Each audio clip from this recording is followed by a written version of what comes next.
तेलंगाना में बल्दी इंतखाबात के पेश नज़र सियासी सरगर्मियों में गैर मामूली तेजी देखी जा रही है और पर्ची नामजदगियों के इंदराज का अमल जोरों शोर से जारी है।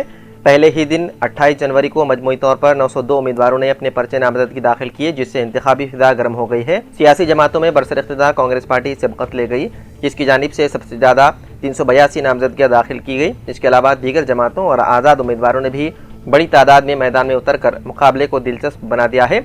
हुकाम के मुताबिक नामजदगियों का ये अमल 30 जनवरी को इख्तिताम पजीर हो जाएगा, जिसके बाद जांच पड़ताल और इंतखाबी मुहिम के अगले मराहिल का आगाज़ होगा। इंतखाबी अमल को पुरअमन और शफाफ बनाने के लिए इलेक्शन इंतजामिया की जानिब से तमाम ज़रूरी इंतजाम किए जा रहे हैं। वाज़ेह रहे कि रियासत की 116 बल्दियात और 7 कॉरपोरेशनों में 11 फरवरी को पोलिंग होने वाली है।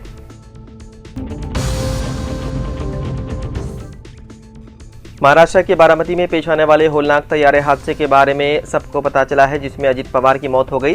ज़राए के मुताबिक इस हादसे को पायलट्स ने आखिरी लम्हात में महसूस किया।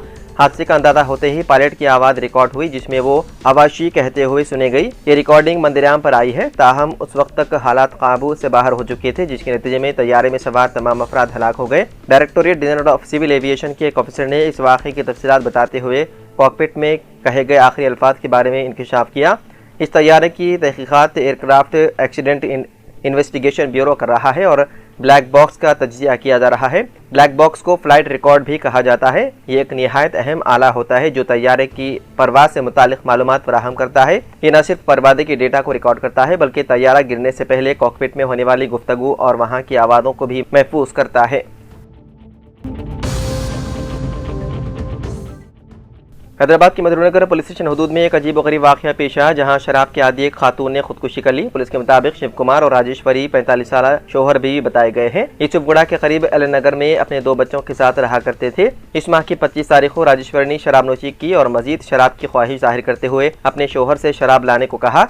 शोहर ने शराब लाने से इनकार कर दिया। इस बात पर दोनों के दरमियान झगड़ा हुआ, जिसके बाद राजेश्वरी घर के अंदर चली गई और साड़ी की मदद से पंखे से फांसी लगाकर लटक गई। कुछ देर बाद छोटा बेटा गौतम कुमार मां को तलाश करते हुए घर के अंदर गया तो देखा कि मां फांसी पर लटकी हुई है। अरकान खानदान ने दरवाजा तोड़कर उसे नीचे उतारा और फौरी तौर पर एक खानगी अस्पताल ले जाया गया, जहां डॉक्टरों ने उसे मुर्दा करार दिया। राजेश्वरी के भाई दुर्गा प्रसाद की शिकायत पर पुलिस ने मुकदमा दर्ज कर लिया और मसरूफ तहकीकात है।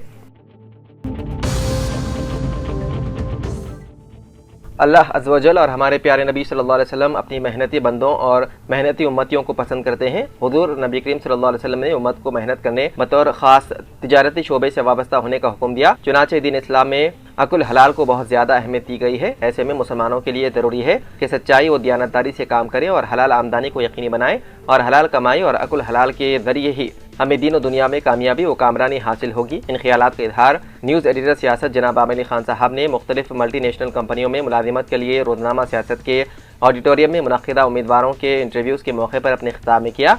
इस मौके पर 308 लड़के और लड़कियों ने Wipro, Tech Mahindra, TCS, ION, Cognizant, US टेक्शन कंपनी में मुख्तलिफ मखलूआ जायदादों के लिए इंटरव्यूज़ दिए। अगरचे इसके लिए 450 लड़के लड़कियों ने अपने नाम दर्ज करवाए थे। उनमें 308 में से 67 लड़के लड़कियों को मज़कूरा कंपनियों में मुलाजिमत हासिल हुई, जहाँ वो महाना 17,500 था 25,000 रुपये तनख्वाह हासिल करेंगे।